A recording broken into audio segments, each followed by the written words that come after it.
বাংলাদেশ সহ ৭৫টির বেশি দেশের ওপর ৯০ দিনের জন্য বাড়তি শুল্ক স্থগিত করলেন ট্রাম্প। মার্কিন প্রেসিডেন্টকে ধন্যবাদ জানালেন প্রধান উপদেষ্টা ডক্টর ইউনূস। ভারত ট্রান্সশিপমেন্ট বাতিল করলেও বাংলাদেশ থেকে নেপাল, ভুটানে পণ্য রফতানিতে প্রভাব পড়বে না জানালো ভারতীয় পররাষ্ট্র মন্ত্রণালয়। প্রযোজ্য হবে বন্দর ব্যবহারে। বিদেশি বিনিয়োগের নিরাপদ গন্তব্য হয়ে উঠছে বদলে যাওয়া বাংলাদেশ। আগ্রহ বাড়ছে ভিনদেশি প্রতিষ্ঠানের, সম্ভাবনার দুয়ার খুলছে মিরসরাইলের বিশেষ অর্থনৈতিক অঞ্চলের। এসএসসি ও সমমানের পরীক্ষা শুরু আজ। অংশ নেবে প্রায় ২০ লাখ শিক্ষার্থী। প্রশ্ন ফাঁসের গুজব ঠেকাতে সজাগ আইন শৃঙ্খলা বাহিনী।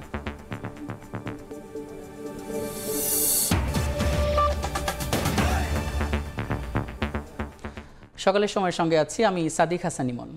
বাংলাদেশ সহ বিশ্বের ৭৫টির বেশি দেশের জন্য ৯০ দিনের শুল্ক স্থগিত করেছে যুক্তরাষ্ট্র। সামাজিক যোগাযোগ মাধ্যমে দেওয়া পোস্টে বিষয়টি নিশ্চিত করেছেন মার্কিন প্রেসিডেন্ট ডোনাল্ড ট্রাম্প। তবে চীনের ওপর শুল্ক হার ১০৪% থেকে বাড়িয়ে ১২৫% করার ঘোষণাও দেন তিনি। এদিকে ৩ মাসের জন্য শুল্ক স্থগিত করায় মার্কিন প্রেসিডেন্টকে ধন্যবাদ জানিয়েছেন অন্তর্বর্তী সরকারের প্রধান উপদেষ্টা doctor Mohammad Yunus. New York থেকে হাসানুজ্জামান সাকির রিপোর্ট। সম্প্রতি বিভিন্ন দেশের পণ্যের উপর নতুন করে শুল্ক আরোপ করেন যুক্তরাষ্ট্রের প্রেসিডেন্ট ডোনাল্ড ট্রাম্প। বাংলাদেশি পণ্যের উপর আগে যুক্তরাষ্ট্র আরোপিত গড়ে শুল্ক ছিল ১৫%, তা বাড়িয়ে ৩৭% করার ঘোষণা দেন তিনি। ট্রাম্পের শুল্ক আরোপের ঘোষণার পর বিশ্বের ৫০টিরও বেশি দেশ তার প্রশাসনের সঙ্গে যোগাযোগ করেন। এরই ধারাবাহিকতায় ৭৫টির বেশি দেশের উপর ধার্য করা শুল্ক ৯০ দিনের জন্য স্থগিতের ঘোষণা দিলেন মার্কিন প্রেসিডেন্ট। বুধবার সামাজিক যোগাযোগ মাধ্যম ট্রুথ সোশ্যালে এক পোস্টে ট্রাম্প বলেন, ৯০ দিনের জন্য পাল্টা শুল্ক স্থগিত করেছেন তিনি। তবে এই সময়ে ১০% শুল্ক কার্যকর থাকবে। একই সঙ্গে মার্কিন প্রেসিডেন্ট বলেন, বিশ্ববাজারের প্রতি চীনের যে অসম্মান, তার ভিত্তিতে চীনের উপর আরোপিত শুল্ক এখন থেকে ১২৫% হবে, যা সঙ্গে সঙ্গে কার্যকর হবে। বিশ্বের যেসব দেশের উপর ৩ মাসের জন্য শুল্ক স্থগিত করেছেন ট্রাম্প, তার মধ্যে আছে বাংলাদেশও। সামাজিক যোগাযোগ মাধ্যমে দেয়া এক পোস্টে বিষয়টি জানান অন্তর্বর্তী সরকারের প্রধান উপদেষ্টা ডক্টর মোহাম্মদ ইউনূস। শুল্ক ৯০ দিনের জন্য স্থগিত করায় তিনি মার্কিন প্রেসিডেন্টকে ধন্যবাদ জানান। হাসানুজ্জামান সাকি, সময় সংবাদ, যুক্তরাষ্ট্র। ভারত ট্রান্সশিপমেন্ট বাতিল করলেও বাংলাদেশ থেকে নেপাল, ভুটানে পণ্য রফতানিতে কোনো প্রভাব পড়বে না। বুধবার নিয়মিত প্রেস ব্রিফিংয়ে বিষয়টি জানিয়েছেন ভারতের পররাষ্ট্র মন্ত্রণালয়। পররাষ্ট্র মন্ত্রণালয়ের মুখপাত্র রণবীর জয়সওয়াল বলেন, ২০২০ সাল থেকে ৫ বছর ধরে বাংলাদেশকে তৃতীয় দেশে পণ্য রফতানির জন্য এই ট্রান্সশিপমেন্ট সুবিধা দেওয়া হচ্ছিল। তার দাবি, বাংলাদেশকে এই সুবিধা দেওয়ার কারণে ভারতের বিমানবন্দরগুলোতে পণ্যের জট দেখা দেয়। এতে ভারতের রফতানিকারকদের পণ্য রফতানিতে বিলম্ব ঘটে এবং তাদের লজিস্টিক সেবার ব্যয় বেড়ে যায়। এ কারণে তারা সুবিধাটি বাতিল করেছে।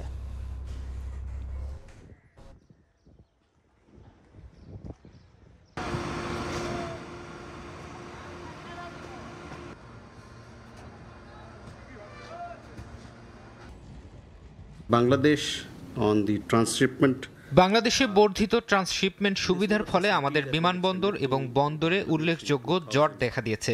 লজিস্টিক বিলম্ব এবং উচ্চ খরচের কারণে আমাদের নিজস্ব রপ্তানি বাধাগ্রস্ত ছিল। তাই সুবিধাটি ৮ এপ্রিল ২০২৫ থেকে প্রত্যাহার করা হয়েছে। আমি কিছু রিপোর্ট দেখেছি। এই পদক্ষেপগুলো ভারতীয় ভূখণ্ড দিয়ে নেপাল ও ভুটানে বাংলাদেশের রপ্তানিকে প্রভাবিত করবে না। মাত্র ৮ মাসে বদলে গেছে বাংলাদেশ, পরিণত হয়েছে বিদেশি বিনিয়োগের জন্য নিরাপদ গন্তব্যে। এমন মন্তব্য করেছেন ২৬,০০০ কোটি টাকা বিনিয়োগে বাংলাদেশে হাসপাতাল এবং সার কারখানা গড়ে তুলতে যাওয়া মার্কিন কোম্পানি বাংলা ইউএসের প্রধান পরিচালন কর্মকর্তারা। একই মত নবায়নযোগ্য জ্বালানি খাতে ১২,০০০ কোটি টাকা বিনিয়োগ করা প্রতিষ্ঠান স্পেসিফিক এনার্জিরও। আর ঝুঁকিমুক্ত বিনিয়োগ পরিবেশ পেয়ে অর্থায়নের জন্য বাংলাদেশের কৃষি এবং জ্বালানি খাতকে বেছে নিচ্ছে নেদারল্যান্ডসের আর্থিক প্রতিষ্ঠান FMO। কামরুল হাসান সবুজের রিপোর্ট।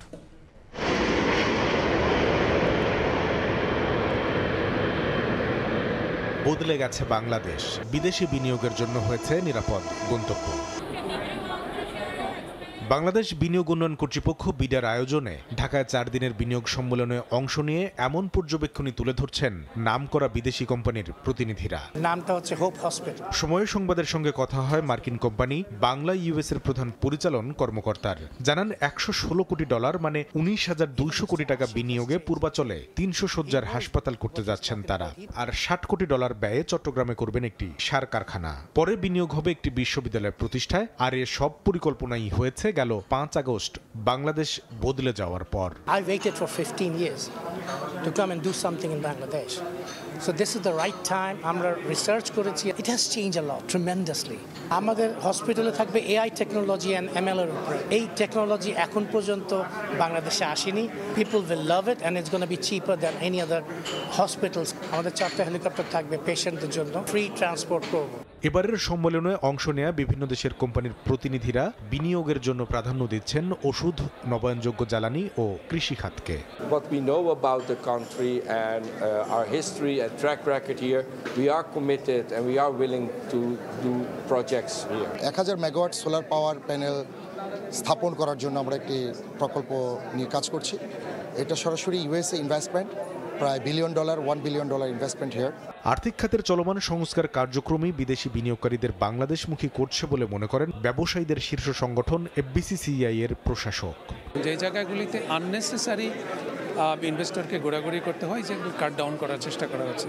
এই যে রিফর্মগুলি হচ্ছে এবং একটা সুশাসন তৈরি হচ্ছে, এইটা আসলে আমার ধারণা ইনভেস্টরকে আকৃষ্ট করবে। দেশি কোম্পানির জ্বালানি সংকট, ব্যাংক খাতের দুর্বলতা দূর হলে এবং জাতীয় রাজস্ব বোর্ড এনবিআরের সেবা আরও সহজ করা গেলে যৌথ বিনিয়োগেও আগ্রহী হবে বিদেশি কোম্পানি, এমন পর্যবেক্ষণ তুলে ধরেন উদ্যোক্তারা। কামরুল হাসান সবুজ, সময় সংবাদ, ঢাকা। দেশের সবচেয়ে বড় চট্টগ্রামের মিরসরাইলের জাতীয় বিশেষ অর্থনৈতিক অঞ্চলে আগামী 2 বছরের মধ্যে শিল্প স্থাপন উপযোগী করে গড়ে তোলা হবে 1,500 একর ভূমি। 500 একরে আসবে আন্তর্জাতিক মানের মাস্টার ডেভেলপার। নিশ্চিত করা হবে সব ধরনের অবকাঠামোগত উন্নয়ন। পুরোপুরি চালু হলে কর্মসংস্থান হবে 15 লাখ মানুষের। মিরসরাইল ঘুরে এসে আশরাফুল আলম মামুনের ক্যামেরায় শফিকুল আলমের রিপোর্ট। চট্টগ্রামের মিরসরাই থেকে ফেনীর সোনাগাজী পর্যন্ত 33,000 একর জায়গা নিয়ে গড়ে উঠছে দেশের সবচেয়ে বড় জাতীয় বিশেষ অর্থনৈতিক অঞ্চল। বর্তমানে 11,000 একরে চলছে উন্নয়ন কর্মযজ্ঞ। বঙ্গোপসাগরের বিশাল জলরাশিকে কাজে লাগিয়ে উপকূলে মাথা তুলে দাঁড়াচ্ছে অপার সম্ভাবনাময় এই অর্থনৈতিক অঞ্চল। এর মধ্যে উৎপাদনে গেছে কোলগেট, এশিয়ান পেইন্টস ও টিকে গ্রুপ সহ 14টি দেশি বিদেশি প্রতিষ্ঠান। নির্মাণাধীন আরও 28টি। বরাদ্দ নেয়া 152টি প্লটে বিনিয়োগ হতে পারে $19 বিলিয়ন। কর্তৃপক্ষ বলছে 2টি জোন আগামী 2 বছরের মধ্যে চালু হলে খুলবে সম্ভাবনার নতুন দুয়ার। দুটো জোনে আমাদের 1500 একরের মতো জমি আছে। এই দুটো জমিকে আমরা ফুললি ওয়ার্কেবল করব। তার পাশাপাশি আমরা প্রস্তুতি নেব 500 একরের ইন্টারন্যাশনাল একটা মাস্টার ডেভেলপার আসবে। যেরকম আপনারা দেখে আসলেন কোরিয়ান ইপিজেড, এরকম কোনো একটা কোম্পানি আসবে যারা এটা ডেভেলপ করবে তাদের মতো করে। পরবর্তী 2 বছর কি কাজ করা হবে সেটা নিয়ে অলরেডি ডিপিপি প্রণয়ন করা হচ্ছে। জোন 7 যেটা আমরা এবং জোন একটা ইপিপিপি যেটা জোন হবে ইন্টারন্যাশনাল লেভেলে, সেখানেও আমরা ডিপিপি প্রণয়নের কাজ বেজার থেকে ইতিমধ্যে উদ্যোগ গ্রহণ করা হচ্ছে। সংকট নিরসনে মুহুরী প্রজেক্ট থেকে আনা হচ্ছে পানি। কেটে গেছে শ্রমিক জটিলতাও। সাগরপথে শিল্পপণ্য পরিবহনে নির্মাণ হচ্ছে জেটি। ঢাকায় বিনিয়োগ সম্মেলনে যোগ দেয়া একদল বিনিয়োগকারী পরিদর্শন করেছে এই অর্থনৈতিক অঞ্চল। তাই সরকারের পক্ষ থেকে নেওয়া হচ্ছে বিনিয়োগ বান্ধব ও উৎপাদনমুখী নানা পদক্ষেপ। ব্যাংকগুলো তাদের শাখা স্থাপন করেছে, আধুনিক হাসপাতাল স্থাপন করা হয়েছে, ইনভেস্টর ক্লাব তৈরি করা হয়েছে, এরকম ইত্যাদি অনেকগুলো ফ্যাসিলিটিস বিনিয়োগকারীদের জন্য এই অঞ্চলে তৈরি করা হয়েছে। বিনিয়োগটাকে কাজে লাগাতে পারবেন এবং বাংলাদেশের যে বিনিয়োগের যে অপার সম্ভাবনা আছে সেই সম্ভাবনাটা তারা এক্সপ্লয়েট করতে পারবেন। যখন যে অথরিটি যেভাবে বলবে আমরা সেভাবে কার্যক্রম করব। আমাদের ইয়নো আছে, সে যখন বেজা যেভাবে চাচ্ছে যে যেখানে ইভিক্ট করা দরকার সেখানে ইভিক্ট করছে, মানে বেজার চাহিদা অনুযায়ী আমাদের কার্যক্রম চলমান। পুরো অর্থনৈতিক অঞ্চলটি সচল হলে 500 কারখানায় কর্মসংস্থান হবে অন্তত 15 লাখ মানুষের। শফিকুল আলম, সময় সংবাদ, চট্টগ্রাম। আজ থেকে শুরু হচ্ছে চলতি বছরের এসএসসি এবং সমমানের পরীক্ষা। এবার পরীক্ষায় অংশ নিচ্ছে প্রায় 20 লাখ শিক্ষার্থী। কেন্দ্রে কেন্দ্রে পৌঁছে গেছে উত্তরপত্র সহ বিভিন্ন সরঞ্জাম। আন্তঃশিক্ষা বোর্ড বলছে, নানা চ্যালেঞ্জ থাকলেও সুষ্ঠুভাবে পরীক্ষা আয়োজনে সব ধরনের প্রস্তুতি সম্পন্ন করা হয়েছে। প্রশ্ন ফাঁসের সুযোগ নেই জানিয়ে কর্তৃপক্ষ বলছে, বিশেষ কোনো মহলের গুজব নিয়ে সতর্ক অবস্থানে আছে আইনশৃঙ্খলা রক্ষা বাহিনী। জুলাই গণ অভ্যুত্থানে আহত অনেক শিক্ষার্থী এবার পরীক্ষায় অংশ নেবে। তাই পরীক্ষার হলে বসে লিখতে অক্ষম শিক্ষার্থীরা প্রয়োজনের সাপেক্ষে বিশেষ চাহিদা সম্পন্নদের জন্য নির্ধারিত সুবিধা পাবেন। এবার পূর্ণ নম্বর এবং সময়ে পরীক্ষা অনুষ্ঠিত হবে। পরীক্ষাকে কেন্দ্র করে 13 মে পর্যন্ত সব ধরনের কোচিং সেন্টার বন্ধ রাখার নির্দেশনা দিয়েছে শিক্ষা বোর্ড।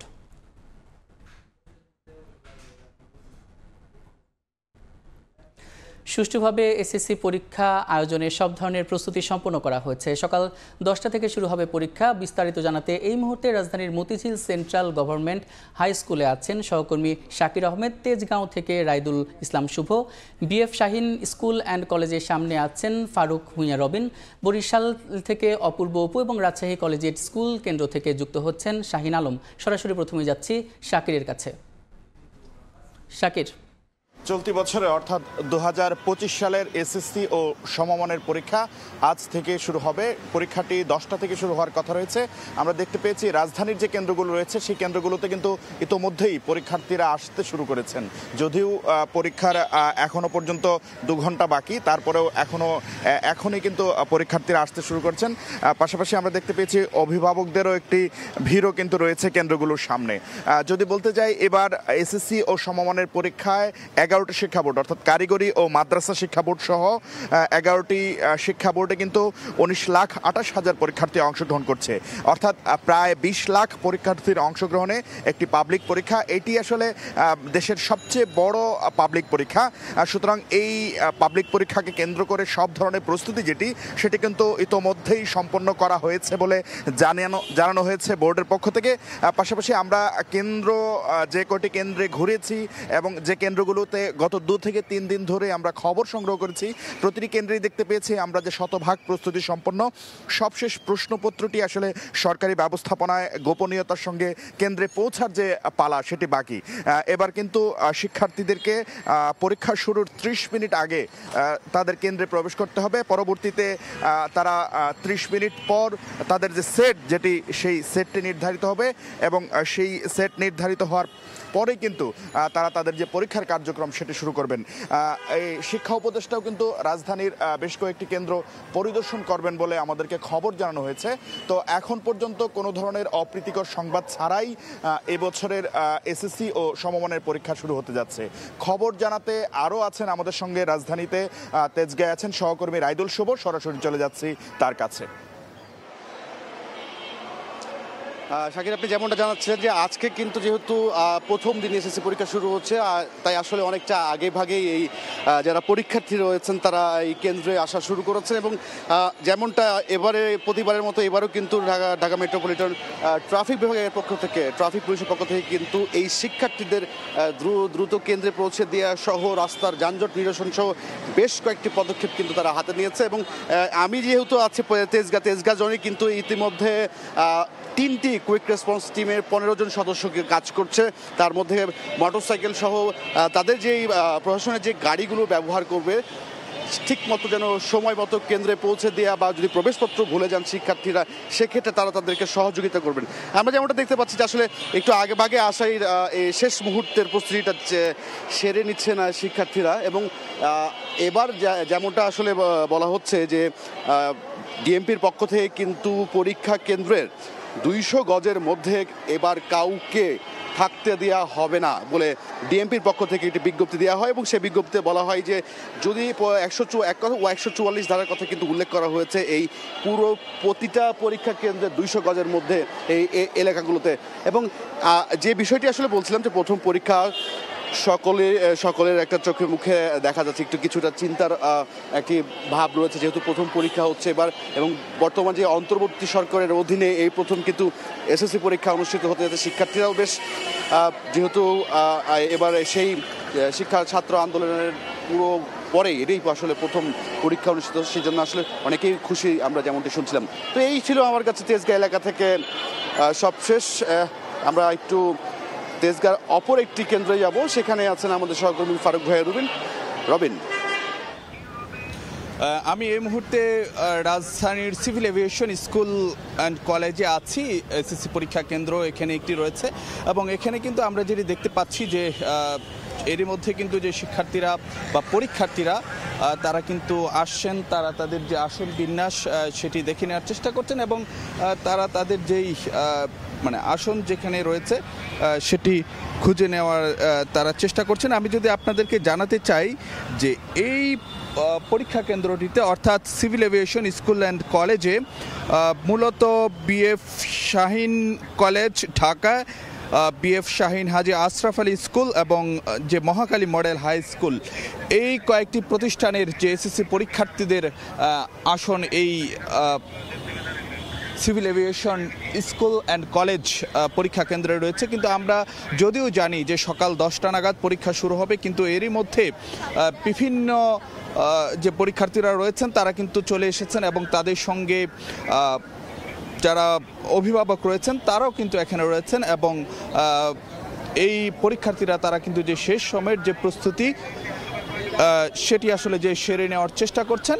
এবং আপনাদেরকে যদি জানাতে চাই আজকে কিন্তু যে 19 লাখের বেশি পরীক্ষার্থী তারা এই পাবলিক পরীক্ষা অর্থাৎ এসএসসি পরীক্ষায় তারা অংশ নিতে যাচ্ছেন এবং তারই ধারাবাহিকতায় আমরা এতক্ষণ রাজধানীর খবরাখবর জানছিলাম। আমরা একটু রাজধানীর বাইরের খবরাখবর জানার চেষ্টা করব। আমাদের সহকর্মী অপূর্বপুর সঙ্গে যুক্ত হব, তিনি রয়েছেন বরিশালে। অপু, জানাবেন সেখানকার খবরাখবর।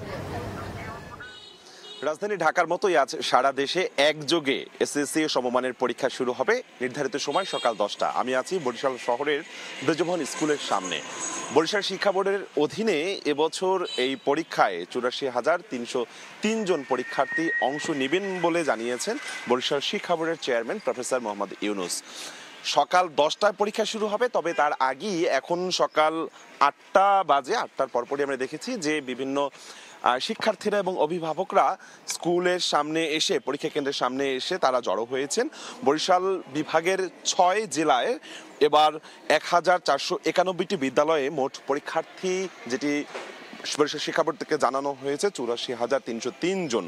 এর মধ্যে ছাত্র রয়েছে 39,335 জন এবং ছাত্রী রয়েছে 44,968 জন। এবং বরিশাল শিক্ষা বোর্ড থেকে আরও জানানো হয়েছে মোট 194টি পরীক্ষা কেন্দ্র রয়েছে এবং এই পরীক্ষা যাতে সুষ্ঠু নির্বিঘ্নভাবে হয়, নকলমুক্ত হয়, তার জন্য একটি বিশেষ কন্ট্রোল রুমের পাশাপাশি 16টি ভিজিলেন্স টিম এই পরীক্ষাটি, গোটা পরীক্ষাটির কার্যক্রম তারা তদারকি করবে এবং 24টি কেন্দ্রকে ঘিরে গণবিজ্ঞপ্তি প্রকাশ করেছে বরিশাল নগর পুলিশ। তারা জানিয়েছে, বরিশাল মেট্রোপলিটন পুলিশের কমিশনার মোহাম্মদ শহীদুল ইসলাম জানিয়েছেন পরীক্ষা কেন্দ্রের 200 গজের মধ্যে কোনো ধরনের কোনো সভা সমাবেশ এবং কোনো বাদ্যযন্ত্র বাজানো যাবে না। সবকিছু মিলে পরীক্ষার প্রস্তুতি এর অনেক আগে থেকেই সম্পূর্ণ করেছে পরীক্ষা গ্রহণকারীরা এবং শিক্ষার্থীরাও বলছে তারা দীর্ঘদিন পর্যন্তই তারা পরীক্ষা দেবার জন্য সব ধরনের তাদেরও মানসিক প্রস্তুতি সম্পন্ন হয়েছে। বরিশাল শিক্ষা বোর্ডের আমি খবর জানাচ্ছিলাম। আমরা যেতে চাই রাজশাহীতে আমাদের সহকর্মী শাহীন রয়েছে, তার কাছে রাজশাহী বোর্ডের খবরাখবর। চলতি বছরে রাজশাহী শিক্ষা বোর্ডে মোট পরীক্ষার্থী রয়েছে 1,81,904 জন। এর মধ্যে রাজশাহী বোর্ডে মোট পরীক্ষার কেন্দ্র রয়েছে 279টি।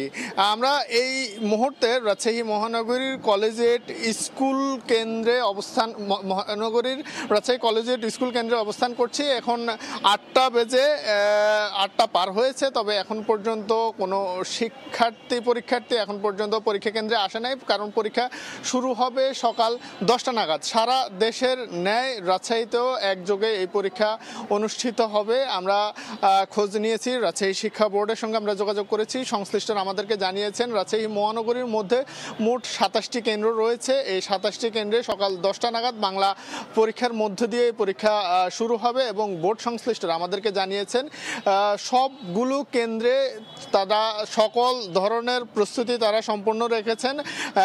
যখন পরীক্ষা তারা আশা করছেন যে সুষ্ঠুভাবেই কিন্তু এই পরীক্ষাটি অনুষ্ঠিত এবং যথারীতি রাজশাহীর অন্যান্য কেন্দ্রগুলো আমরা দেখেছি যে সব ধরনের প্রস্তুতি তারা সম্পূর্ণ রেখেছেন। তো এ ছিল আমার কাছে মাধ্যমিক স্কুল সার্টিফিকেট পরীক্ষার রাজশাহী বোর্ডের থেকে সর্বশেষ খবর।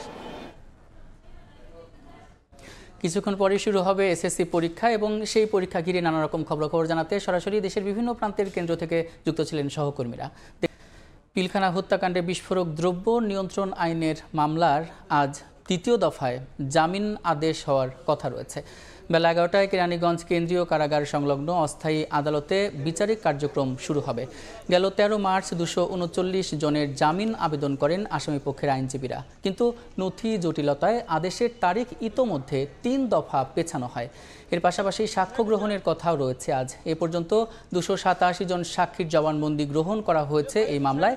এর আগে মামলার 834 জন আসামির মধ্যে 178 জন জামিনে মুক্তি পান। আবারও বেড়িবাঁধ ভাঙন আতঙ্ক দক্ষিণ পশ্চিমাঞ্চলের উপকূলীয় এলাকায়। এরই মধ্যে বিভিন্ন স্থানে নতুন করে দেখা দিয়েছে ভাঙন। এছাড়া অধিক ঝুঁকিপূর্ণ অবস্থায় রয়েছে 3 জেলায় অন্তত 50 কিলোমিটার বাঁধ। তবে পানি উন্নয়ন বোর্ডের অজুহাত অর্থ ছাড়ের সীমাবদ্ধতা। নিয়ামুল হোসেন কোচির ছবিতে আব্দুল্লাহ আল মামুন রুবেলের রিপোর্ট। খুলনার দাকব উপজেলার পানখালী ইউনিয়নে ঝপঝপিয়া নদীর পাড় ঘেঁষে কোথাও ধস, কোথাও আবার দীর্ঘ ফাটল। এমন চিত্র খুলনা, বাগেরহাট ও সাতক্ষীরা জেলার বিভিন্ন নদী তীরের অন্তত 52টি পয়েন্টে।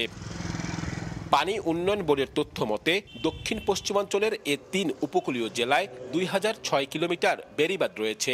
60-এর দশকে নির্মিত এসব বাঁধ ঘূর্ণিঝড় ও জলোচ্ছ্বাসে বছরের পর বছর ক্ষতিগ্রস্ত হয়েছে। নদী নিয়ে কাজ করা সরকারি বেসরকারি বিভিন্ন সংস্থার তথ্য মতে 3 জেলায় অন্তত 50 কিলোমিটার বাঁধ অধিক ঝুঁকিপূর্ণ ও 100 কিলোমিটারের বেশি অংশ রয়েছে ঝুঁকিপূর্ণ অবস্থায়। এর মধ্যে খুলনার 21টি পয়েন্ট ও সাতক্ষীরার 29টি পয়েন্টে নতুন করে ভাঙন দেখা দিয়েছে। রাত বেলা শোবো, সন্ধ্যার সময় শোবো, একটা ভয় থাকে যে আমরা কোন সময় টোল টুপলানে বাইন্দে নিয়ে আমরা বের হয়ে যাবো। ভাঙিয়ে গেলি আমাকে অনেক ও এলাকার লোক একটা বাঁচবে না। জিআর যে বস্তা এ ফেলানো না ফেলানোর সমান। এর আগেও আপনার বহুত বস্তা এখানে ফেলানো হয়েছে। দুর্যোগ মৌসুমে বাঁধ মেরামতে পানি উন্নয়ন বোর্ডের তোড়জোড় বাড়লেও নামমাত্র সংস্কারে কোনো কাজ হচ্ছে না বলে অভিযোগ জনপ্রতিনিধিদের। চেয়ারম্যানই বয়স আমার 3.5 বছর থেকে 4 বছর। আমি তো শুরুর থেকে বলতেছি, এখনো বলতেছি, কোনো ভূমিকা দেখি না যে না সাস্টেনেবল কিছু হবে। তবে অর্থ ছাড়ের সীমাবদ্ধতার অজুহাত পানি উন্নয়ন বোর্ডের। আমাদের রেভিনিউ বাজেটে খুব লিমিটেড টাকা দেয়। ওই টাকা দিয়ে এত বিশাল এলাকার বাঁধ মেরামত করা অনেক ব্যয় সাপেক্ষ, সম্ভব হয় না। সম্প্রতি সাতক্ষীরার আশাশুনিতে এমনই একটি ঝুঁকিপূর্ণ বাঁধ ভেঙে প্লাবিত হয় অন্তত 20 গ্রাম, তলিয়ে যায় 4 শতাধিক চিংড়ি ঘের। উপকূলীয় এলাকায় বেড়িবাঁধ সংস্কারে সবশেষ 5 বছরে প্রায় 300 কোটি টাকা খরচ করেছে পানি উন্নয়ন বোর্ড। তবে বছর না ঘুরতেই সংস্কার করা জায়গায় আবারও এমনই ভাঙন দেখা যায়। তাই স্বল্প মেয়াদে নয়, দীর্ঘমেয়াদী স্থায়ী টেকসই বেড়িবাঁধ নির্মাণের দাবি পুরো দক্ষিণের উপকূলবাসীর। দাকপের পানখালী ইউনিয়ন থেকে আব্দুল্লাহ আল মামুন রুবেল, সময় সংবাদ, খুলনা। খুলনা মহানগরীর যানজটের প্রধান কারণ ইজি বাইক। এমনকি দুর্ঘটনার পাশাপাশি যানবাহন দিয়ে অপরাধ ও চালক হত্যা করে বাহন চুরির মতো ভয়াবহ ঘটনাও ঘটছে অহরহ। নগরীতে কি পরিমাণ ইজি বাইক প্রয়োজন তার কোনো সঠিক তথ্য নেই দফতরে। সড়কে শৃঙ্খলা ফেরাতে প্রশিক্ষণ এবং প্রযুক্তি ব্যবহারের আশ্বাস কর্তৃপক্ষের। আব্দুল হালিমের ছবিতে বেলাল হোসেন সজলের রিপোর্ট। ৪৫ বর্গ কিলোমিটার আয়তনের খুলনা মহানগরে নেই কোনো গণপরিবহন। মানুষের যাতায়াতের জন্য এক সময়ের বেবি ট্যাক্সি ও রিকশার জায়গা দখল করেছে ইজি বাইক। তবে নগরীতে কি পরিমাণ ইজি বাইক প্রয়োজন তার সঠিক কোনো তথ্যপাত্র নেই কোনো দফতরে। বর্তমানে খুলনা মহানগরীর যানজটের প্রধান কারণ ইজি বাইক। এমনকি এ যানবাহন দিয়ে অপরাধ, দুর্ঘটনা ও চালক হত্যা করে বাহন চুরির মতো ভয়াবহ ঘটনাও ঘটছে। এদের নির্দিষ্ট রুট না থাকার কারণে যে যেখানে যেভাবে পারছে সেখানে থামাচ্ছে। ন্যূনতম 3 গুণ ধারণ ক্ষমতার বাইরে আপনার গাড়ি চলতেছে। আসতেছে গ্রাম থেকে, এখানে এসে প্যাসেঞ্জারগুলোর যেটা ভাড়া 10 টাকা ওরা 5 টাকা টানতেছে। 8,700 ইজি বাইকের লাইসেন্স দেওয়া হয়েছে, বর্তমানে 20,000 গাড়ি চলে। এদিকে সড়কে শৃঙ্খলা ফেরাতে 2020 সালে প্রায় 8,000 লাইসেন্স দেয় সিটি কর্পোরেশন। বন্ধ করা হয় বহিরাগত ইজি বাইক প্রবেশ, তবে তাতেও মেলেনি সুফল। নকল স্টিকার লাগিয়ে নগর জুড়ে চলছে প্রায় 50,000 ইজি বাইক। রুটগুলো ফিক্স করে দেওয়া, সমন্বিত যে বিষয়গুলো অ্যাড্রেস করতে পারি, তাহলে মনে হয় যে আমরা একই সাথে একটা সুন্দর শহর পেতে পারি এবং সেফটিটা এনশিওর করতে পারছি। তবে এবার কঠোরভাবে সড়কে শৃঙ্খলা ফেরাতে প্রশিক্ষণ ও প্রযুক্তির ব্যবহারের আশ্বাস সংশ্লিষ্টদের। স্মার্ট কার্ড জাতীয় ইলেকট্রনিক্স জিনিসগুলো হাতে পাইলে আমরা শহরে যন্ত্রাংশ গাড়িগুলো বা বাইরে বহিরাগত যে অবৈধ গাড়িগুলো আছে এগুলো আমরা সংরক্ষণ করা বা নিয়ন্ত্রণে আনার চেষ্টা করব। তারা যদি একটু এডুকেশন পায়, প্রশিক্ষণ পায়, তারা যদি একটু সচেতন হয়, তাহলে কিন্তু এই এখনকার যে যানজট যেটা আপনারা ফিল করেন, আমরা ফিল করি, সেটা কিন্তু কমে যাবে। চলতি অর্থ বছরের মার্চ পর্যন্ত নবায়ন হয়েছে 6,890টি ইজি বাইকের লাইসেন্স। বেল্লাল হোসেন সজল, সময় সংবাদ, খুলনা। ঝিনাইদহ যশোর মহাসড়ক 6 লেনে উন্নীতকরণের কাজ চলছে কচ্ছপ গতিতে। প্রকল্পের মেয়াদ 1 বছর বাকি থাকলেও এখনও বেশিরভাগ কাজই বাকি। কর্তৃপক্ষ বলছে জমি অধিগ্রহণ জটিলতায় আটকে আছে সড়ক সম্প্রসারণের কাজ। দ্রুত সমস্যা সমাধানের চেষ্টা চলছে। লোটাস রহমান সোহাগের রিপোর্ট। খানাখন্দে ভরা সড়ক, একটু বৃষ্টি হলেই ভোগান্তি বেড়ে যায় কয়েক গুণ। 4 বছর ধরে এমন সড়কে চলাচল ঝিনাইদহ সহ আশপাশ জেলাবাসীর। 2020 সালে ঝিনাইদহ যশোর মহাসড়ক 6 লেনে উন্নীতকরণের প্রকল্প হাতে নেওয়া হয়। 4 বছর পেরিয়ে গেলেও এখনো বাকি প্রকল্পের সিকিভাগ কাজ। প্রকল্পের আওতায় শহরের বাইপাস চুটলিয়া মোড় এলাকায় শেষ হয়েছে ফ্লাইওভারের পাইলিংয়ের কাজ। ধোবাঘাটা সেতুর জন্য তৈরি করা হয়েছে ব্রিজের গার্ডার, আর করা হয়েছে কয়েকটি কালভার্টের কিছু অংশের উন্নয়ন, কিন্তু সড়কের মূল উন্নয়ন কাজ এখনো শুরু হয়নি। 6 লেনের রাস্তা হবে বলে যে রাস্তা যে ভাঙা, রাস্তার যে বেহাল দশা, এইটাও সংস্কার হচ্ছে না। ধুলোবালিতে যানজটের কারণে আমাদের সাধারণ মানুষের অনেক দুর্ভোগ হচ্ছে। কাজের যে গতি, তাতে মনে করেন খুবই নিম্নমানের গতিতে কাজ চলছে। আমাদের রাস্তার যে অবস্থা, আমরা ঠিকভাবে যানবাহন চলাচল করতে পারি না, আমাদের যাতায়াতে কষ্ট হয়। আমরা চাই আমাদের রাস্তা দ্রুত কমপ্লিট করে দিই। সড়ক বিভাগ বলছে জমি অধিগ্রহণ জটিলতায় সড়ক সম্প্রসারণের কাজ শেষ হয়নি, তবে দ্রুত কাজ শেষ করার আশ্বাস জেলা প্রশাসকের। ভূমি অধিগ্রহণ প্রক্রিয়াটা যত দ্রুত কমপ্লিট হবে, আমাদের প্রজেক্টের গতি তত বৃদ্ধি পাবে এবং নির্দিষ্ট সময়ে আমরা কাজ শেষ করতে পারবো বলে মনে করছি। সদর অংশের চূড়ান্ত কাজও আমাদের প্রায় শেষ পর্যায়ে।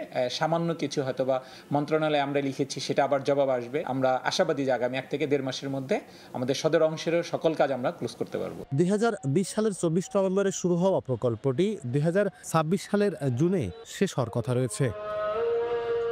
লোটাস রহমান সোহাগ, সময় সংবাদ, ঝিনাইদহ।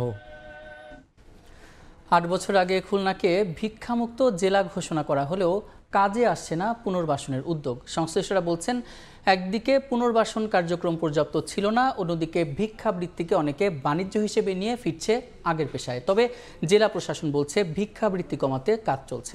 আব্দুল হালিমের ছবিতে তানজিম আহমেদের রিপোর্ট।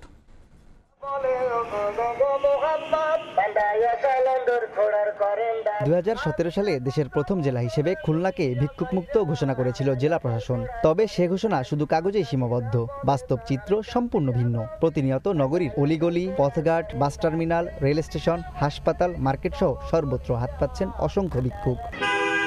জেলা প্রশাসনের তথ্যমতে 2016 সালে 3,595 জন ভিক্ষুকের নাম নিবন্ধন করা হয়। পরে তাদের মধ্যে 1,27 লাখ টাকার বেশি পুনর্বাসন সামগ্রী বিতরণ করা হয়। তবে অল্প দিনেই জেলার বেশিরভাগ ভিক্ষুক ফিরে গেছেন আগের পেশায়। কর্মে অক্ষমতা আর সহায়তা না পাওয়ায় সংসার চালাতে ভিক্ষা করতে বাধ্য হচ্ছেন বলে দাবি তাদের।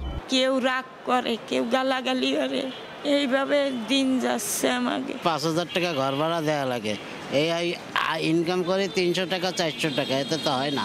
আগে রিক্সা চালাতাম, এখন বাধ্য, এখন আমার এই অবস্থায় চলতে হচ্ছে। সুবিধা সুযোগ পাইতে আমি কাজ করতে রাজি না।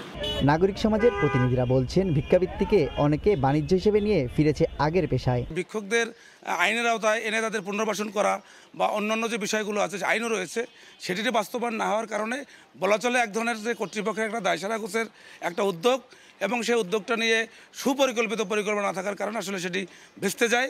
জেলা প্রশাসন বলছে সামাজিক সুরক্ষার আওতায় ভিক্ষুক তথা বেকারত্ব কমাতে কাজ করছেন তারা। উপকারভোগী সিলেকশনের মাধ্যমে যে কর্মসংস্থানের সুযোগ সৃষ্টি করা হচ্ছে সেটার মনিটরিং জোরদার করা হয়েছে এবং একটা ফলো আপ আমরা আরও বেশি জোরদার করেছি। তার ফলে স্বাভাবিকভাবেই আমরা আশা করছি অচিরেই এই ভিক্ষুক সমস্যা আর সর্বোপরি বেকার সমস্যা নিরসনের ক্ষেত্রে বা কমিয়ে আনার ক্ষেত্রে এটা একটা ইতিবাচক ভূমিকা রাখবে। সমাজসেবা অধিদপ্তরের তথ্য মতে খুলনায় বর্তমানে 4000-এর বেশি ভিক্ষুক রয়েছে। তানজিম আহমেদ, সময় সংবাদ, খুলনা। যশোরের রংতুলির আঁচড়ে চলছে পহেলা বৈশাখের প্রস্তুতি। ফুটিয়ে তোলা হচ্ছে মঙ্গল শোভাযাত্রার বিভিন্ন অনুষঙ্গ। বর্ষবরণে থাকছে ঐতিহ্যবাহী লোকজ অনুষ্ঠান। উৎসব উদযাপনে নিরাপত্তা নিশ্চিতে প্রস্তুত আইনশৃঙ্খলা বাহিনীর সদস্যরাও। আবুল কালাম আজাদের ছবি এবং জুয়েল মৃধার তথ্য নিয়ে রিপোর্ট।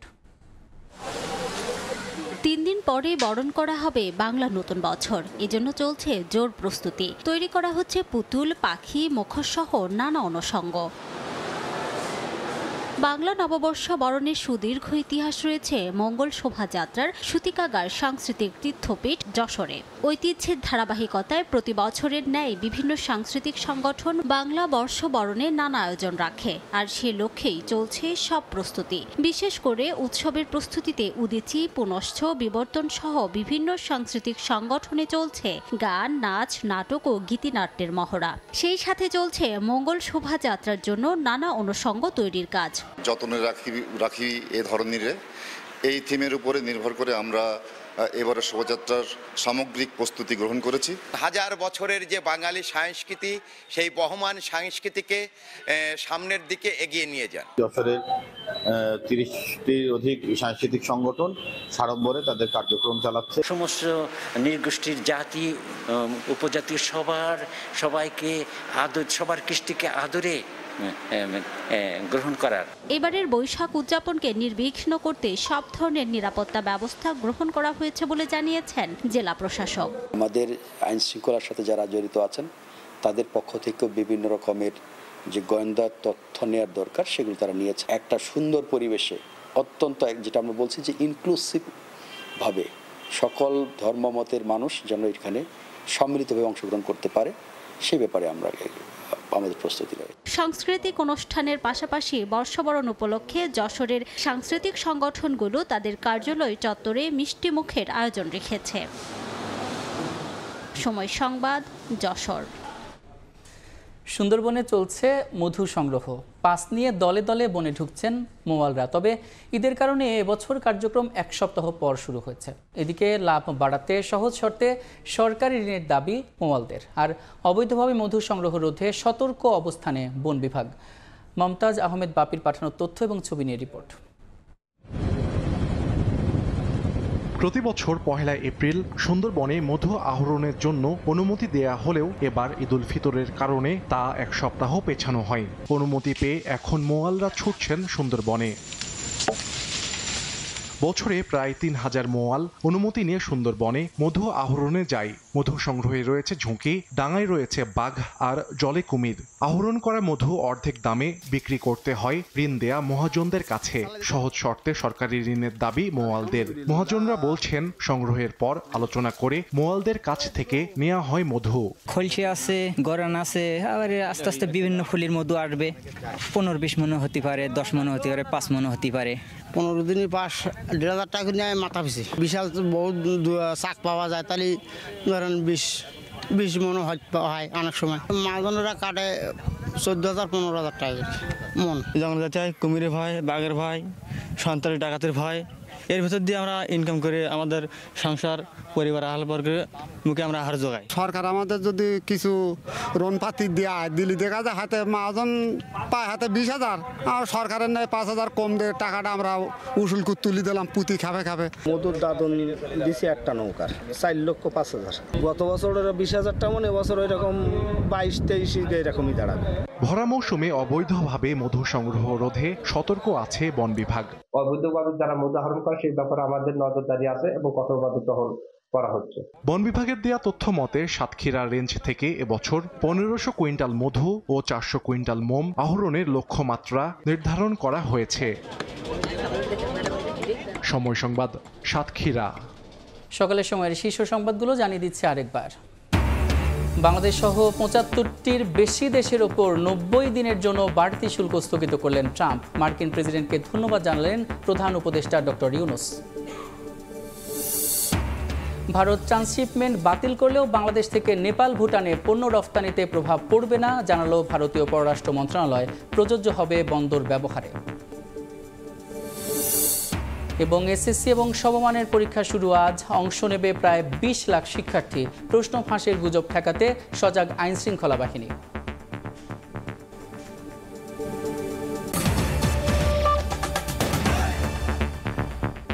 এই ছিল সকালের সময়। সঙ্গে থাকুন সময়।